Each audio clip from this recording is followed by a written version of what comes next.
হরে কৃষ্ণ, জয় শ্রীকৃষ্ণ। গোপালের জন্মাষ্টমী হল ভগবান শ্রীকৃষ্ণের জন্মদিন। এই দিনটি হিন্দু পঞ্জিকা অনুসারে ভাদ্র মাসের কৃষ্ণপক্ষের অষ্টমী তিথিতে পালিত হয়। এই উৎসবটি সারা বিশ্বে হিন্দু ধর্মাবলম্বী অত্যন্ত শ্রদ্ধা ও ভক্তির সঙ্গে পালন করেন। এই দিনে সাধারণত মানুষ উপবাস করে থাকেন এবং মধ্যরাতে গোপালের জন্ম মুহূর্তে পূজা অর্চনা করে উপবাস ভঙ্গ করেন। এই পূজার সময় গোপাল মূর্তি বা ছবিকে নতুন পোশাক পরানো হয়, ফুল দিয়ে সাজানো হয় এবং বিভিন্ন ধরনের ভোগ যেমন মাখন, মিষ্টি, দই নিবেদন করা হয়। এই উৎসবের মূল উদ্দেশ্য হল গোপাল কৃষ্ণের প্রতি ভক্তি ও ভালোবাসা প্রকাশ করা এবং তার লীলা স্মরণ করা।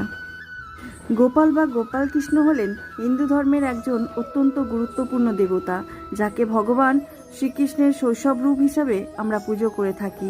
বিশেষ করে উত্তর ভারতের অনেক অঞ্চলে যেমন মথুরা, বৃন্দাবন গোপালকে শিশু কৃষ্ণ হিসাবে অত্যন্ত আদরের সাথে ভক্তি ভরে পুজো করে থাকেন।